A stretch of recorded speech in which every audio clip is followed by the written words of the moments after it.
Hi, welcome back to my channel. In today's video, we're going to be talking about butt kickers or transducer, whatever you want to call them. And I'm going to tell you about the experience I had and what I think it adds to the home theater experience. Although there's other applications like in car application or gaming setups. First, what exactly is a shaker? So it's pretty much a device that is designed to reproduce the frequencies that we're not able to hear with our human ears. And of course, there's some of you out there that have very capable and, of course, expensive subs, and I'm not one of them. They're able to reproduce down to the 20s, 17s, or even 15 hertz, which is awesome. It's amazing. They're able to pressurize a room and make you feel that bass when you're listening to music, or even better, watching movies at home. Now, the shaker that add a layer to it is that they're able to reproduce even 5 hertz and 10 hertz, and opposed to just listening and waiting for a, not waiting, but having a subwoofer pressurizing your room, you have a shaker directly on your couch or whatever you're using at your main listening position, in order to recreate frequencies that you're not able to hear, but you're definitely able to feel. And thus, it's giving you a lot better experience. And even if you have expensive sub, this might be something that you want to add to your home theater or man cave or whatever it is you want to add the shakers to. Now, I'm going to show you here on my couch, on my recliner, how I did it, how I mounted the shakers. Because there's a lot of instructions out there, and there's a lot of ways to do it, as long as you're able to transfer those vibrations produced by the shakers into your couch or whatever you're using on your main listening position.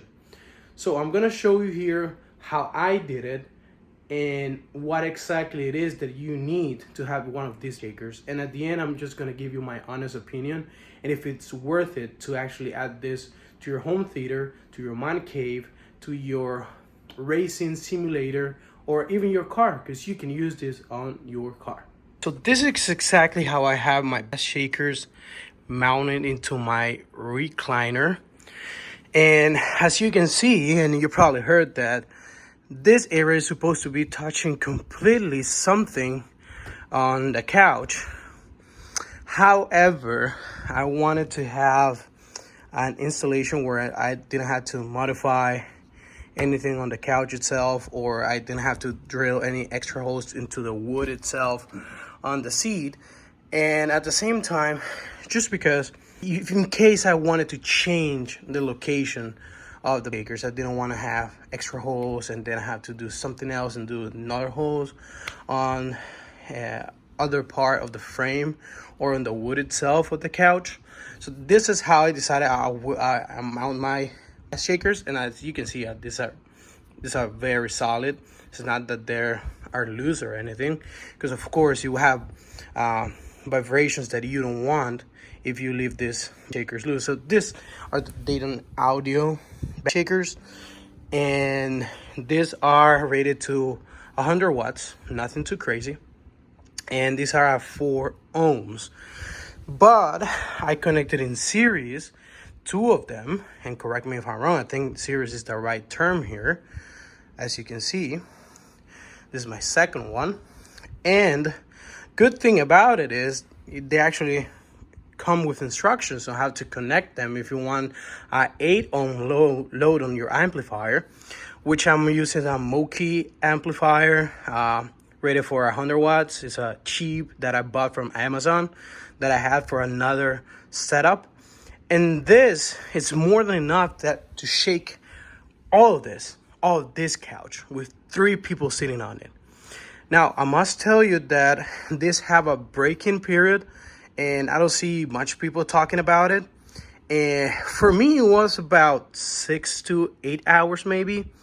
And on those 6 to 8 hours, they were not doing much. So don't get disappointed if you get them and you don't feel you're getting the full sensation or experience, they do take some time to get this thing going. But once they have the breaking period, these things are just amazing. It's a small amp that I'm using, and just to give you a perspective, this is my Nintendo Switch Pro controller. This is a very small amp, but it's rated for 100 watts and it's working perfectly fine. To zoom it all up, pretty much all you need is, of course, the shakers. In my case, I just have two, which is more than enough for me now, since I just have one couch. I might add something else down the road, but for me right now, it works perfectly fine. These shakers are not even expensive. Oh, my cats are fighting. These shakers are not even expensive. You can get two of them for around $110, $120, which is not too crazy. And the amplifier that I'm using to power them is, I think it cost me around $45, $50 on Amazon. So for $150, you're able to reproduce this are rated to 10 to 80 hertz, but you're still able to reproduce 10 hertz, and you are able to feel that in your body when you're able to feel that in your body when you're watching movies or you're just listening to music. So for 150, 160 bucks, this definitely is not a bad deal. Now for the one of you guys, the one of the lucky ones that have very expensive subs, you're still adding a couple of frequencies in here, and plus you have that feeling, and thus you're able to watch movies at a lower SPL level.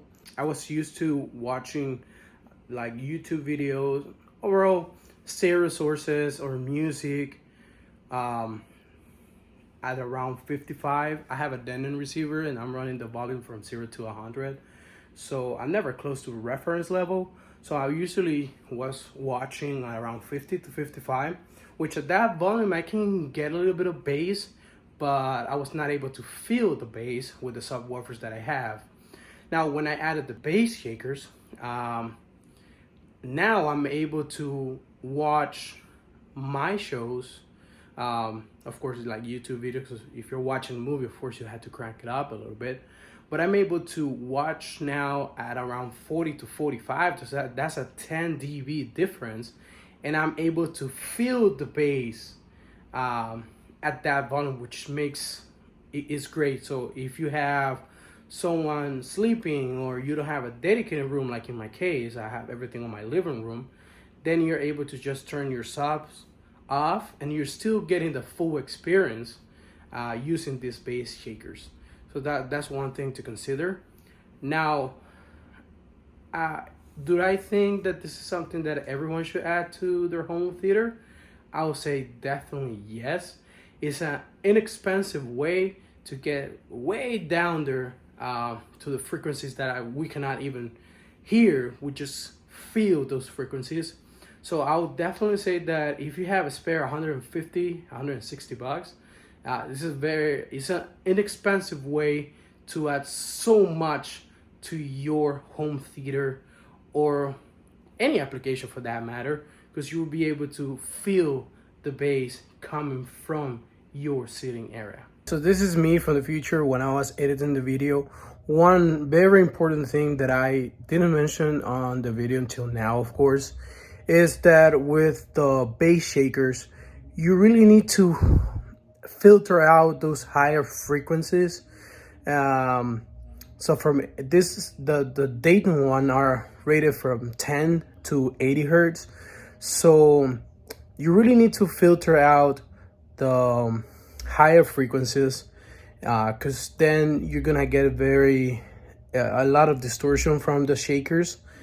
And also, I know in the case the one that I have, they have plastic part on the inside, and of course, as with any speaker for that matter, if you drive into a frequency they're not actually designed for, first you're gonna get distortion until eventually you're just gonna blow the speaker, or in this case the bass shakers. So it will be my recommendation, if you don't have any mini DSP, use a Y cable from your receiver, and so that way you can control what frequencies you are sending to your bass shakers.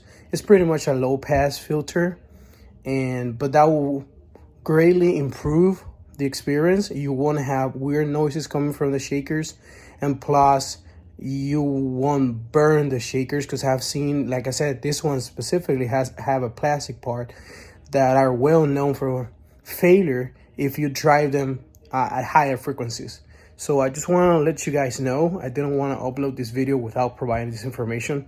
So make sure if you're going to add the shakers to your system that you are filtering out those higher frequencies, anything higher than 80.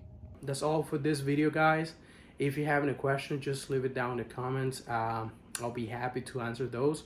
Of course, like I always say, I'm not an expert. I'm just a guy that enjoys home theater. And for this shakers, I'll leave the link in the description below. If you want to support the channel, of course, just like if you want, you can subscribe.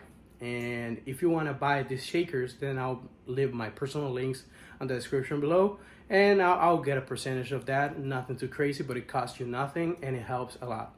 So thank you guys for watching, and we'll see you next time.